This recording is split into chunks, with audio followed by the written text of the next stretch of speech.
the crowd, like, how many of you folks are blue teamers?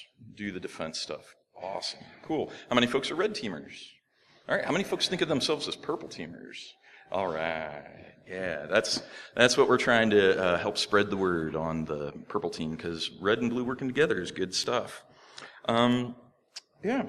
Well, we're at start time. Are we streaming? We're streaming. Hello, Internet. How you doing? There's a lot of links in this deck, so feel free to take this picture. I'll keep it up for a little bit, and I will be posting a similar link at the end of the talk. The elements aren't yet up there. The content isn't yet available, but I will be posting it. Part of the reason why is I'm king of editing my deck up until the last moment. There are slides that have notes, and some of those were updated just last night. So some things about me. Hi, my name's Mick, and I'm the managing partner hi Aaron. I'm the managing partner at InfoSec Innovations. We're a new consulting company, and we're going to be trying to do some new things. Now, those of you who know me know that I used to work at Binary Defense, and I still do. I've got much love for the Binary Defense family. Hey, guys. And I'm not really left them. I still do 1099 work with them. So if you're working with Binary Defense and I'm on a call or I'm on a webinar, don't think anything weird about it. My main reason for leaving Binary Defense was to go with SANS. Recently, I was very humbled to be rewarded by becoming a SANS certified instructor, and they asked me to teach once a month, which was awesome. I've been trying to make that level for about 10 years with SANS now. And when they said, you want to teach once a month, I was like, hey, heck yeah. And then I told Binary Defense, and they're like, that means you're going to be out 3 months a year. And I was like, oh, yeah, that math makes sense, sorry.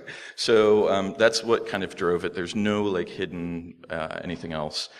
The main class that I teach is 504, Incident Handling. Much love for IR, and this talk is about how to use PowerShell to help avoid an IR situation or to make IR better and easier. You can hit me on Twitter at BetterSafetyNet. InfoSec Innovations has a motto, and that motto is better information security through science, creativity, and caring. This talk is all about creativity. As a result, the links and the scripts that I will be showing you have a certain level of breakage. I wouldn't recommend that you do these in production right away. However, the next round will be the science aspect, where we actually do real solid QA, and I would love some help, love some feedback and input on that. Let's begin. On June 27th, my life went upside down, and for some of you, your life did too. Unfortunately, we had a situation where we had multiple clients. Well, there were people who weren't clients. They called us up and said, we need to be a client right now. It was horrible. I didn't sleep much, neither did they, and everyone dug in and lived through the NotPetia, GoldenEye, whatever we want to call this attack. It was horrible. And it was eye-opening to me because, you know, I'll admit it, I thought that I was pretty top of the food chain when it came to incident response, and this was very humbling to me. The facts of the matter are that when this attack took place, we were seeing on the artillery sensor network, and this is a stat that's been borne out with other defenders, if you have a network of around 5,000 hosts, you would have a 99% infection rate in 10 minutes. Pop quiz, can you call your manager and have them answer the phone in under 10 minutes during the business day? This attack was weaponized and highlights more than anything else that the speed of the attacker has fundamentally shifted. When I was getting into incident response, we tried to deal with the slow and low attack, where the attackers would get in, camp out, and have a long dwell time. And it would oftentimes be months.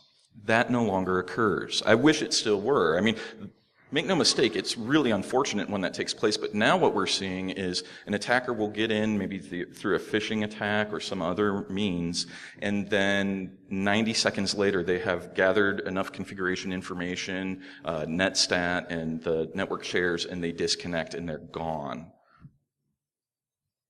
we need to speed up. Some of this talk is just going to be throwing things out there and seeing if it works. If you think they're dumb ideas, maybe they are, but I'm just trying to change the status quo.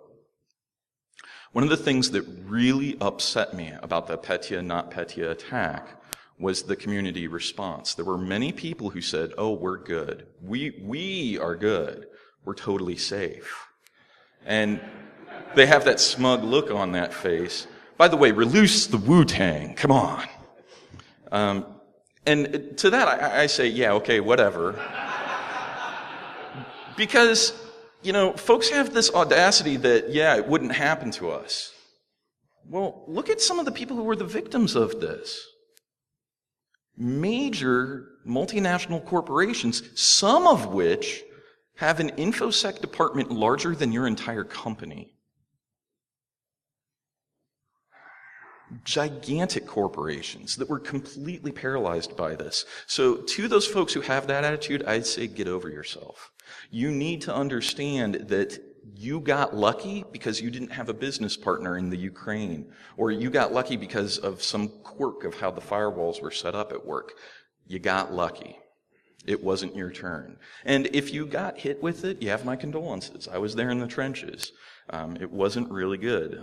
The bad news is that we're going to be seeing more and more of these attacks. One of the things that was very sobering about this particular attack, the NotPetia attack, was that it was a legitimate update from the MEDOC software, a very popular bit of software in the Ukraine.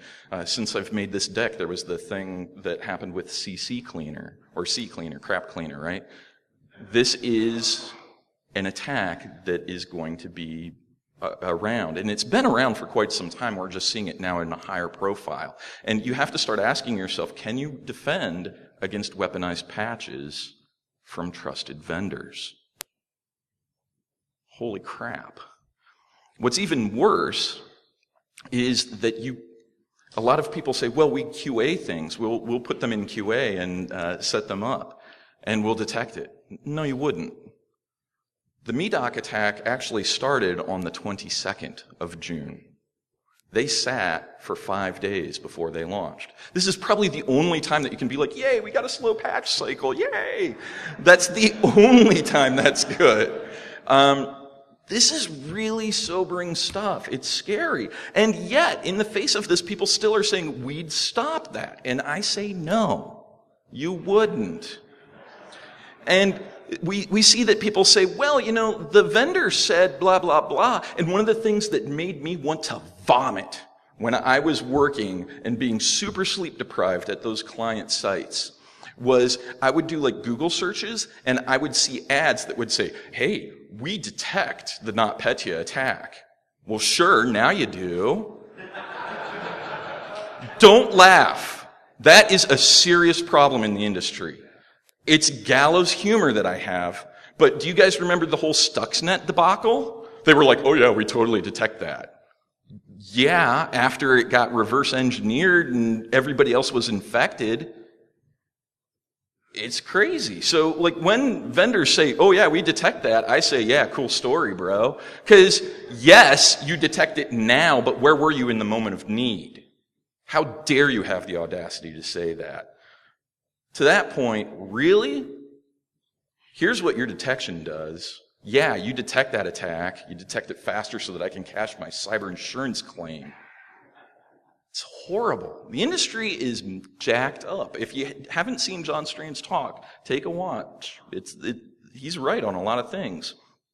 The bottom line is, after attack response is too late, the horse has already left the barn.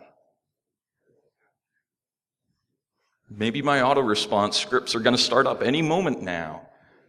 And there's a lot of people that are like, yeah, you're leading edge. You've got auto response scripts. Yay, team. This is horrible. There's got to be a better way. Now, what I'm going to be doing here from the rest of this talk is just throwing some stuff out there. And feel free to shoot it down. I got zero ego on this. Now, what I would encourage you, though, is if you see me doing something dumb, if you say, wow, this is a weird idea, I would encourage you to give me an option instead. Even if you're not a coder, you know, I can kind of sort of code. If you are a coder and say, wow, your PowerShell skill sucks, I'll be like, it totally does. I'm a hacker, not a dev. But like, I will take the input and try to be better. So what about PowerShell? Yes, absolutely. Let's take a look at PowerShell. PowerShell is an API glue. A lot of people think of it as an attack platform or as a system automation tool, and yeah, it kind of does that, but what I like to do with PowerShell, where I think PowerShell is doing its best, is when PowerShell is stitching together and doing different things. And I've got some demos where we're going to be doing that. Basically, mixing and matching API calls and doing really crazy things that are quite fantastic in my opinion. So the bottom line is PowerShell plus security equals awesome, or it can. So you need to start defending like you mean it. Here's some things that you should do to make your network really tough for the bad guy. Number one, isolate each host. I know that's painful. I get that. I have had many a systems administrator like wince when I say this. I've had many network admins want to draw knives or guns on me when I start talking about putting in private VLANs everywhere. I get that that's tough. I'm going to give you some scripts that you can use as alternatives to this as a way to kind of staunch the bleeding a little bit. Minimize the host attack surface. This is something that we've been preaching for ages. Harden your machines. One of the worst things that have happened to computer security was the firewall. I know that sounds weird, but I'm seeing some of the graybeards going like, hell yeah. Because it used to be that you had to harden each and every host. We've lost our way. And I get it. I'm guilty of it too. Everybody wants to rapidly deploy and get things out there. I'm going to show you some things that you can do to expedite and lower that level of effort that's required to hardening and minimizing the host attack surface. But I'll tell you what, you should be doing this anyway, and the main reason is for virtualization. You can get a better convergence, have a better VM density if you do this. And then the last one is aggressively monitor for baseline deviations. Know what normal looks like in your environment. One of the reasons that I find incident response one of the most stressful things is when I go to a client and I say, hey, one of your machines is compromised, and they're like, yep. And I'm like, yeah, that sucks, so let's compare against a baseline. And they're like, well, you can compare web server 1 with web server 2. And I kind of get a little eye twitch, and they're like, why, what's wrong? And I'm like, well, how do you know that that web 2 hasn't been compromised already? And then they get that eye twitch, and I get that eye twitch, and it's a bonding moment, but it's really an uncomfortable thought. If you don't know what normal looks like in your network, how are you going to detect abnormal? Earlier I said that I teach for SANS, and the SANS method for incident response can be summarized as PICRL. It stands for preparation, identification, containment, eradication, recovery, and lessons learned. In this talk, we're going to be focusing on the first half, the preparation, identification, and containment. So, preparation.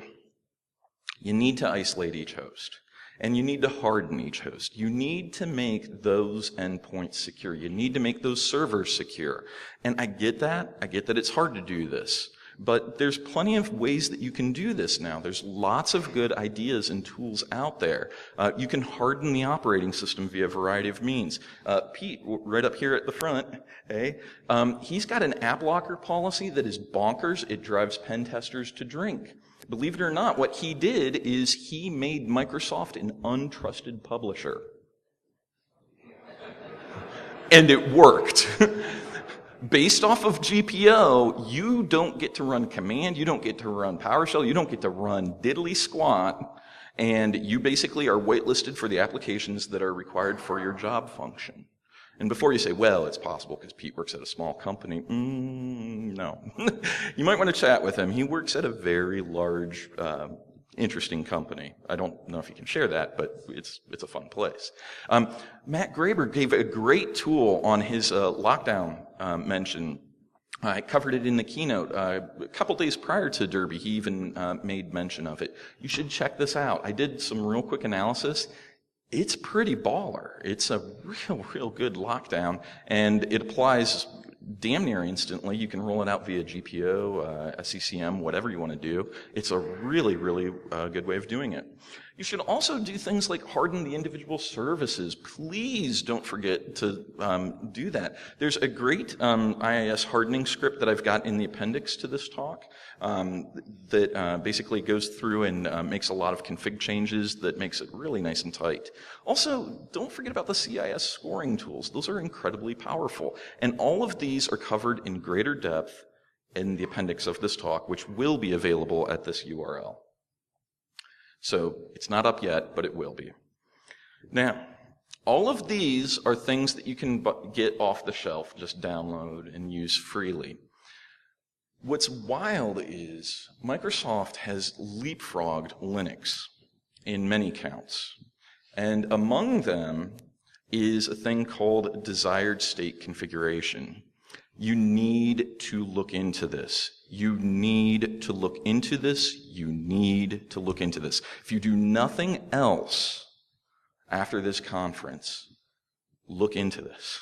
And the reason why is it takes a little bit of time to set up these desired state config files, but once you have them set up, you just tell a Windows machine, hey, go apply these things, and it will make that configuration happen. If you're familiar with tools like Puppet or Chef or CF Engine, Ansible, etc., that's what this is. Windows native. It's awesome. Use it. So, first tool that I want to chat about, Whale to Ban. This is a tool written by Katie McLaughlin, and it's weird. So for those of you who don't know, Fail to Ban is a tool that you can use to on Unix systems that will, you try to SSH in and it will block you if you have enough bad logins. Whale to Ban is the Windows version of Fail to Ban, and it works really well. Here's how it works in an illustrated concept. We have an attacker machine and a good guy machine. User Bob tries to log in. Now, let me back up. I want to talk about password sprays. Not enough people are detecting password sprays, and it drives me insane. Everyone thinks that they're defending against brute forcing, where I try multiple times against it, and they're like, haha, I've got the password lockout policy, we'll catch you.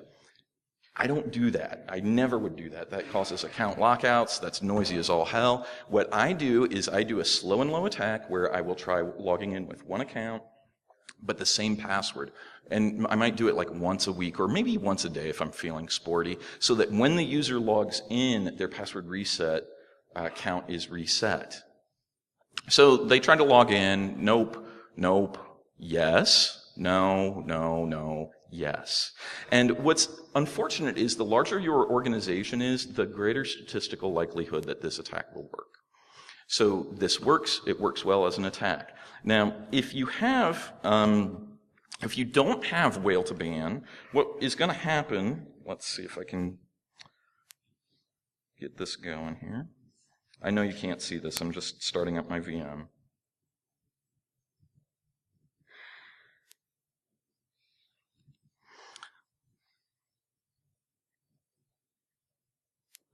Okay, so what I'm showing you here is this is a machine that's going to be the victim of a login attempt, and what we've got is port 445 is enabled and available. So let me slide over to there, and I'm going to show you. I'm going to try pinging this box 192.168.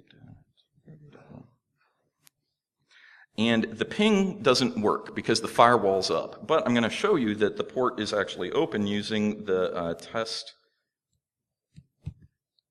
net connection.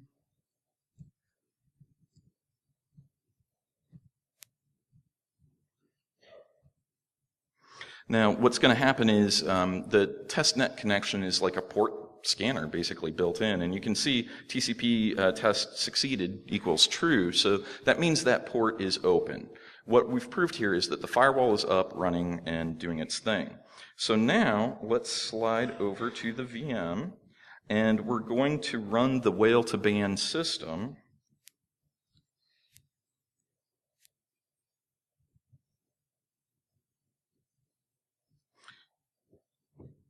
Oh no, access denied. let's see here. I didn't say suitor. Yeah. Wait a second. Let's start the right one.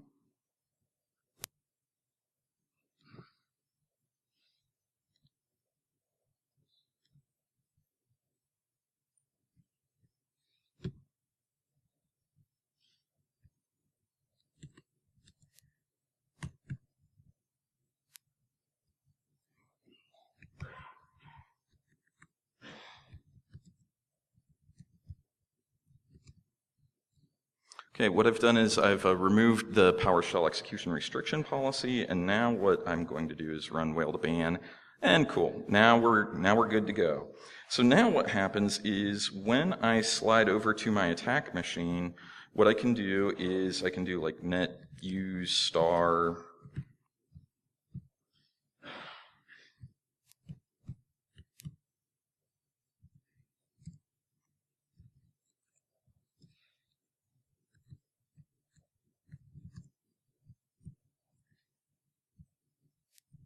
All right, so what I'm trying to do is just log in with this one generic user account. No big whoop.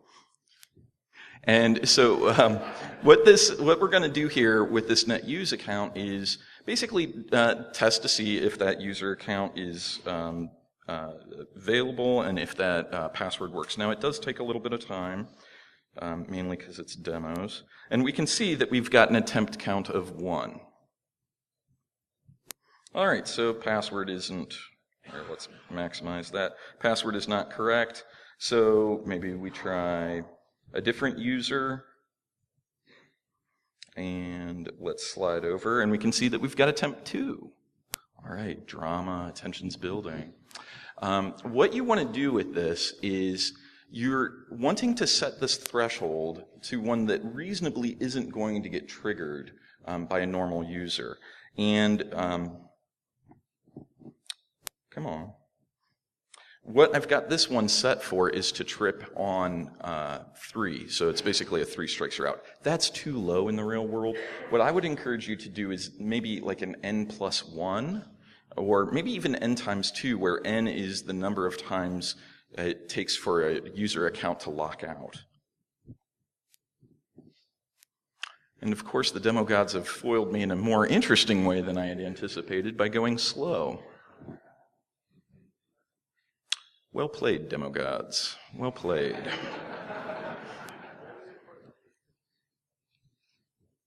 Mick, that's time. Oh, and here we go. So for those who can't see that, let's zoom in. Ban added after number 3. Now, what's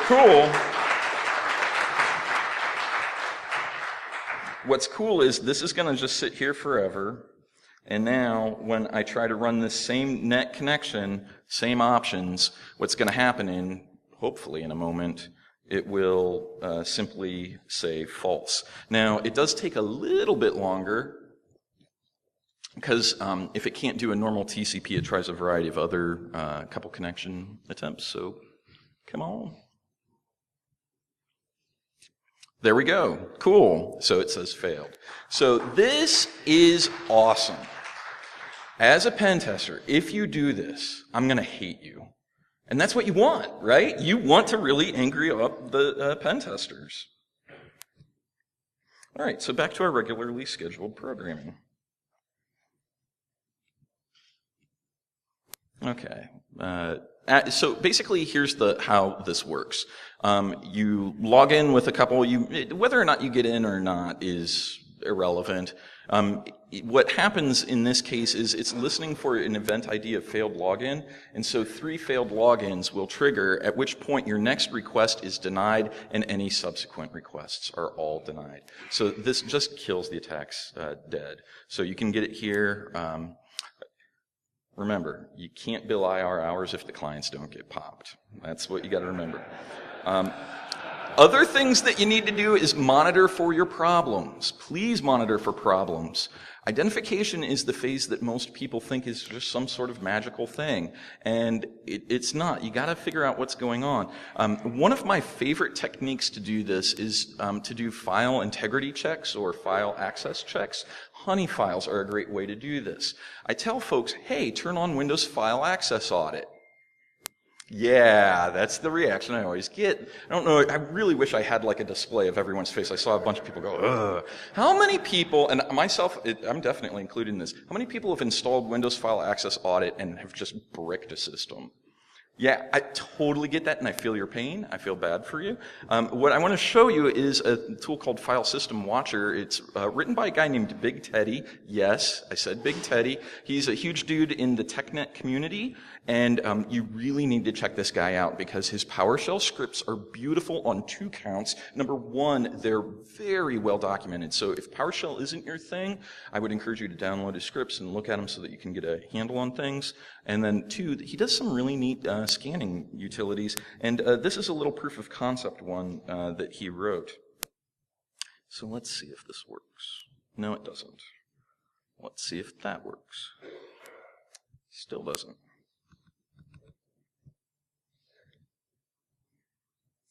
Okay, let's...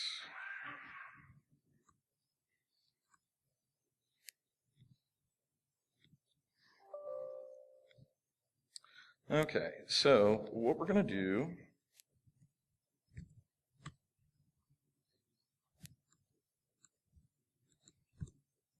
all right, so System File Watcher is a crazy thing. What this does is it creates a provider on the file system or on the system.io API so that any access that meets the criteria is monitored. So let me bypass my PowerShell. Okay, now I can run this script. And now what it's done is create created watchers for whenever a file is created, a file is deleted, or a file is changed inside this test directory. So anything that I do now inside this test directory should, fingers crossed, create an alert that you see in the PowerShell window. So new text document. There. Boom. And what's crazy is look at how fast that was, and the system resource load on this one is negligible. Now, I will caution you, don't do this on like C Windows. That would be bad. But what you should do is like consider using this on like a honeypot of some sort. It works really well. And what's also cool is you can also see deletions and any access, things like that. So this is really cool, really powerful. And quite frankly, more folks need to be doing that. So the question was, where am I logging that to? That demo was just displaying to system out or standard out. In the real world, you would want to write to like an event log or like some log that gets syslogged out. That was a great question. So System File Watcher, love it. I'm a huge fan of it. Go play around with tools like this. One of the things, those who really know me well know that I love network forensics, network analysis. I just love packets. They're just pleasing in a way that it's hard to articulate, and I realize I'm a weird guy, but whatever, you know. I've found a job where I can, you know, make money playing around with packets, so that's kind of cool. One of the problems that I have, though, when it comes to incident response is there are scenarios like this. The attacker is on the internet, the victim machine is on the LAN, our router in the middle with NetFlow is able to see all that traffic. Life is good. Everyone's happy. But what happens when the attacker's inside? Maybe it's a malicious attacker that, you know, or a victim got a drive-by download. I don't know how the attacker got in the network. But when they're on the same subnet and the same LAN, your visibility gets shot to sunshine. And as a pen tester, one of my favorite things to do is find out what your subnet is, and I will pivot and lateral move like without any fear of being caught, because that east-west traffic is never, ever caught. So I wanted to change that. Made a tool called Sideswipe. And what Sideswipe does is, I'm going to get the VM set up here in a moment, but what Sideswipe does is this. When the router says everything's cool, right, you say, no, it's cool, router bro, I got you. Now, what happens with Sideswipe is that you will set up a monitoring system on your own local host, and I'm going to do it here. Whoops.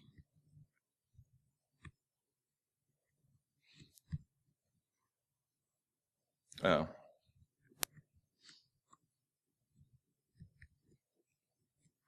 So, let me get this set up so that you can see it.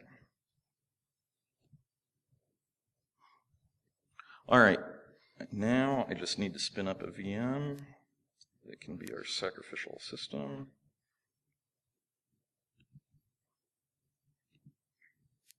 Okay, what I'm doing is I'm simulating that I am a victim machine, or I don't know, I want to show you that we can catch this traffic. So what I'm going to do is start up my Sideswipe host. This is going to be the target where I'm just going to do like network traffic stuff too. Now, I want to show you something that this is a deliberate choice. I've completely removed the firewall on this target machine to simulate just how open internal networks can be. So,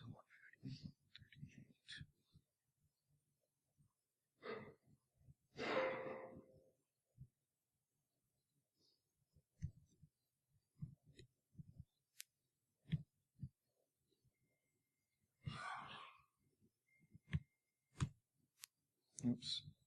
Did I switch those around? Sure did. Cool. All right, so now we can see that they can talk to one another. Normally, this traffic is completely unobservable. That's bad. Very, very bad. So, enter Sideswipe.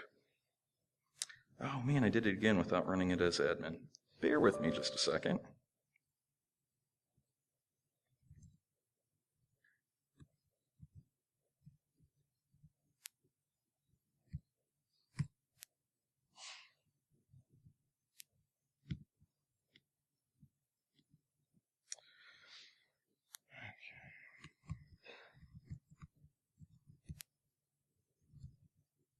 Okay, cool. So now we just start the demo instance of Sideswipe.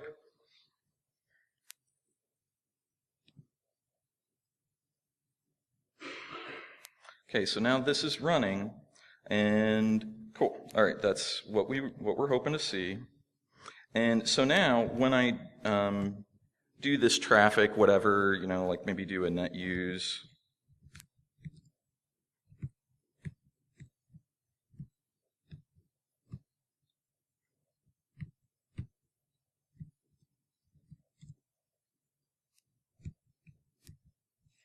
Okay, like, okay, that's fine, that's cool. Oh, well, we'll see how this plays out.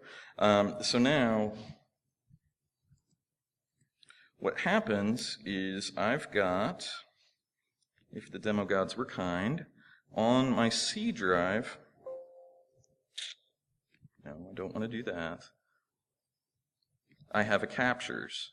And what's happened here is, oh, it didn't capture. So in the interest of time, I'll just show you the captures. What this is doing is this launches, Sideswipe uses the message analyzer. So believe it or not, Windows has a built-in packet capture facility. If you've ever done NetShell trace, NetSH trace, that's what we're using here. Except instead of using the command line, we're actually hitting that API directly. And what's cool is, and this takes a little bit of time to load, but what happens is, oh boy. Hopefully this loads. What will happen is we're going to see, oh boy, of all the demos to fail. No, okay, there we go. It's slowly loading up. Cool. Here you can now see all this network traffic that before you wouldn't have been able to see. And so this is really freaking dynamically awesome. And effectively, what this means is your entire network, every single host, is now a sensor. And what's even more interesting is I've got a little proof of concept tool that does analysis on these and does things like who's the top talker in this subnet, who's communicating over these protocols. And I've got a weird feeling that this is going to be a real fun project. If you are at all into networking and stuff like that, please, I'd love your input on this. There's one little weird oddity, though, about this. I don't want to recreate Bro. And so I don't know what to do. What I'm thinking would probably be the path of least resistance is to just make and I've got a proof of concept thing that does this, that will convert these into PCAPs very easily. And there's other folks that have them out there too. And then you can just chunk those at a Bro instance. But I still do think that there needs to be like a light touch one that does some cursory analysis for this. But this is really cool, and this is built into the OS. All you need to do is have a PowerShell script that unlocks this capability. So look into this. I'm sorry, what's the question? Oh, so the question is, have I looked into a variety of the Bro extensions and tools to move that over to those? A little bit, not very much. One of the early proof of concept things that I did in my home lab was instead of writing to the local machine, I whitelisted the traffic such that I wouldn't record any of the streaming to a file share. And I was just doing the analysis on that file share as a whole, which was really cool because I was able to watch lateral movement in real time, which that's pretty freaking sweet. And again, all free. And the thing that's bonkers about this is it's actually not that hard to do. Okay, so let's go back to our programming.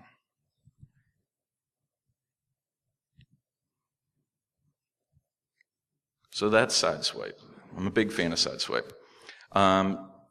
So this is one of the things where I'm definitely going to need your input. I see some people going like, wow, this has got some potential. I hope it does. Please come up and chat with me about this. I really like this idea, and there's a lot of neat things. So containment. This is one of the things that, okay, I'm going to try not to use vulgarities, but we're doing so poorly as an industry. We need to get better about containment. And one of the things that just boggles my mind when it comes to the issues within containment is, quite frankly, we've been hoodwinked by the vendors. And I realize this is sounding like more and more of an anti-vendor screed. And if you're a vendor, tough, up your game. I was on a call with a company, Gartner, where they were talking about how like all these next-gen products have the ability to magically halt executables and do crazy stuff that will stop the attackers. You know what? That's kind of cool. And they made it sound like it was the best thing since sliced bread, and that if you didn't buy this thing, that you could never, ever have that capability. And I said, wow, that's kind of weird, because for about a year I had a script that used Mark Rusinovich's PS suspend that allowed you to do that. And then after attending Graeber's talk yesterday, I was like, wow, I could like play around with some DLL stuff. And last night I hacked up a thing where I actually use the kernel 32 DLL debug process. And what's magic about it is when you attach a debug process to a running executable, just like that, it stops. So the tool that I have is Suspect. What Suspect is if you have something that you believe is a malicious executable, but you're not 100% certain, don't kill it from orbit, don't nuke it with fire, don't do all that stuff. Just pause it, allow yourself some time to do some analysis, and if it turns out to be non-malicious, you can unpause it, and life is good. Or if it is actually malicious, you can keep it indefinitely suspended, or you can actually just kill that process, and nobody needs to worry about it. So imagine a happy scenario where an attacker does their attack, it's, you detect it, you stop that process, but maybe you missed and you got the wrong thing, person calls the help desk, you can simply unfreeze that process. So Let's show you how suspect works.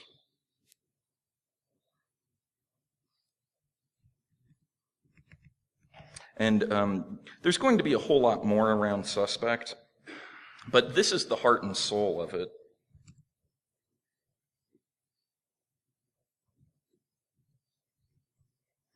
So we've got this pause process, PS1, and it's a module that you load that gives you 2 new commandlets, and the command, or functions, and those functions are pause process and unpause process.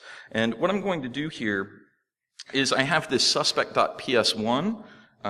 Let's do this.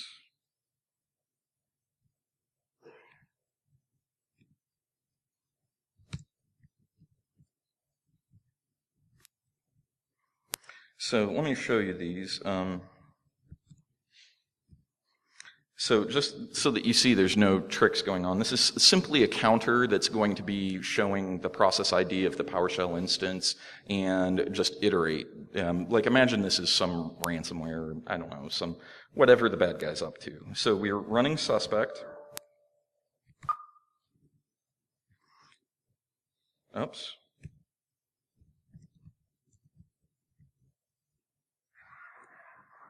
And so now we have this suspicious loop running over and over and over again, okay?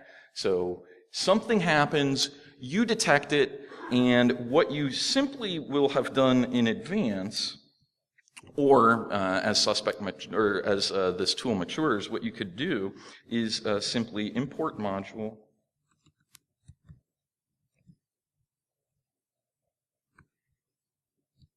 All right, what's that?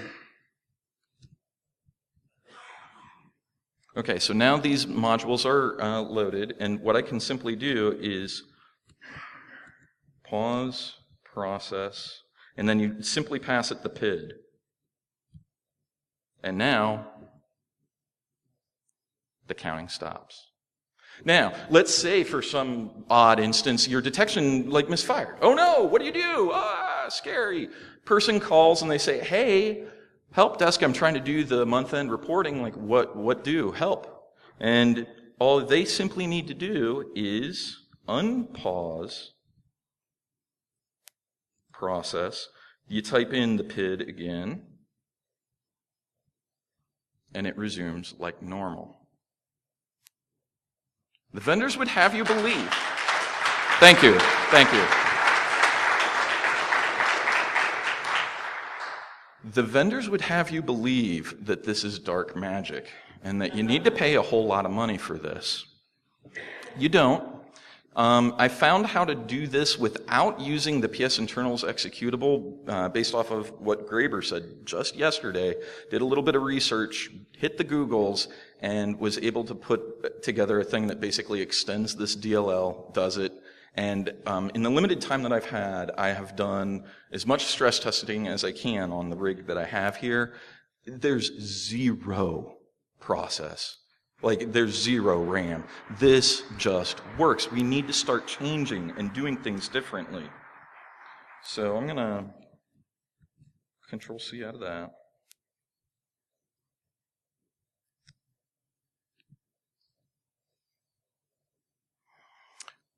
So where are we at now? Well, let's just start getting to work. Start doing things. Do things differently. The attackers are using the same playbook.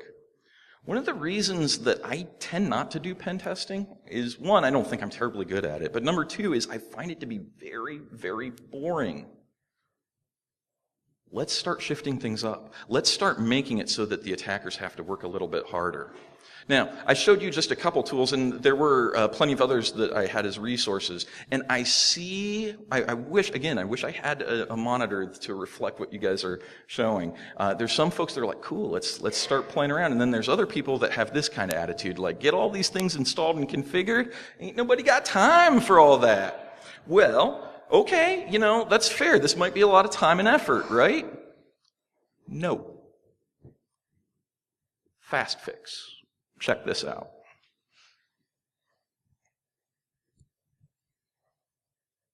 I don't want that one. All right.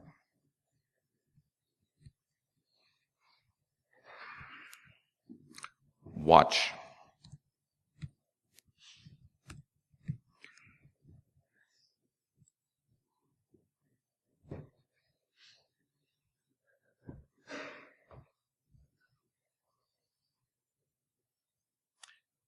So now I've got it where it threw an error because the config wasn't set right. So right now this is a little rough, but you just simply hit yes here, and then it pops up the file to be monitored or changed. And then you'll also see that it tells you that a reboot's required. It's not hard. Earlier I said desired state configs are nice. Wasn't kidding. That's what this was. Yes, you have to put in a little time and effort to build them, but once they're done, you can do that kind of magic. It's pretty cool. Now is a good time to be a Windows admin. Now's a good time to be a defender. There's a lot of fun stuff on the horizon, and I'm going to be trying to keep on throwing some stuff out there and seeing what sticks on the wall, and I hope you guys come along with me on this.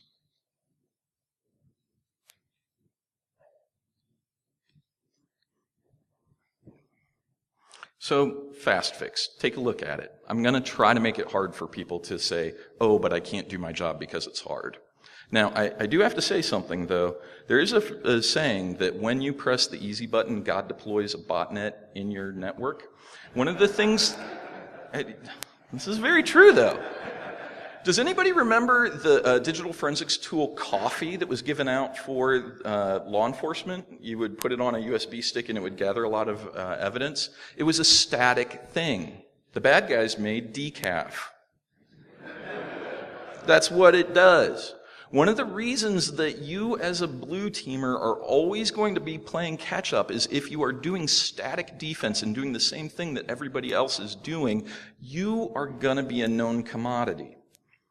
So to this end, I am going to make fast fix, and for those of you who don't have the technical wherewithal to customize scripts and do these things, please use it, but understand there's a cost with hitting that easy button. You can tweak these scripts. They're not going to be hard. I'm going to have a series of blog posts and talks over the next year about this. I think we need to start changing the industry, and we got to get rid of that easy button. Please start focusing on the pickerel.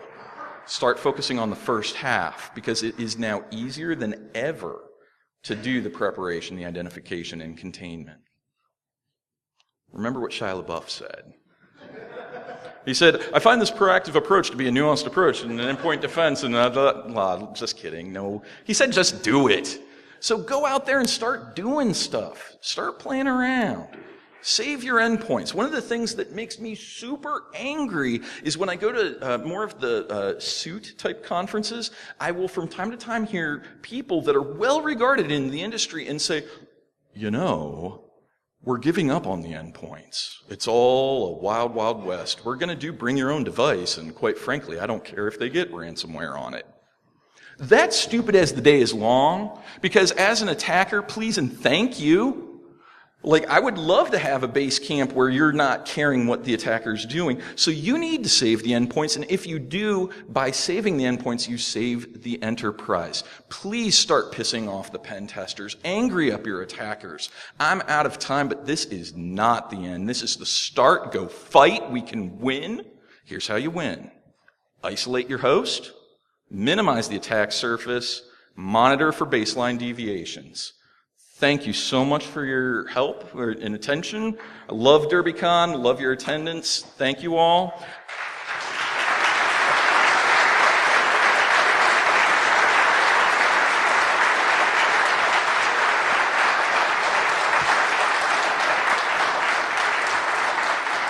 All right, now you're making me blush.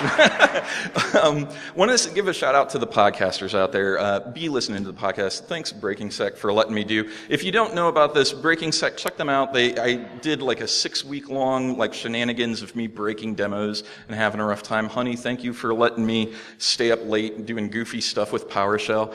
Reviewers, thank you all very much. I'm going to be teaching some SAN stuff coming up. The SAN Sim Summit is in Arizona, Scottsdale, Arizona, November 3rd, right here in Louisville. is a security summit. It's happening in April of next year. So please come and attend that. The CFP is now open. So please submit the CFPs. I'll be teaching. Oh, and we're getting to the Seattle thing. I'm going to be teaching Seattle here in the end of October. I'm going to be teaching Oslo, Norway, if you guys want to come. That's kind of fun. You probably have a bigger expense budget than me if you can do that. And then I'll be teaching Boston next year, at least so far. So if you want to chat, I'm going to be at the Sands table at 1 o'clock. They're right outside the Lockpick Village. Again, the slides will be up. There's about 40 extra slides that I didn't have time. There's some demos, there's some tools, there's some suggestions. Please check them out. Thank you.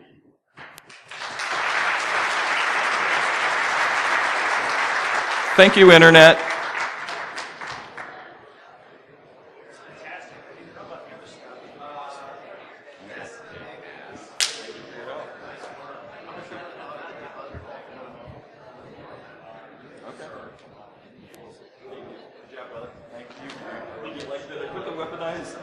That was such a cool idea.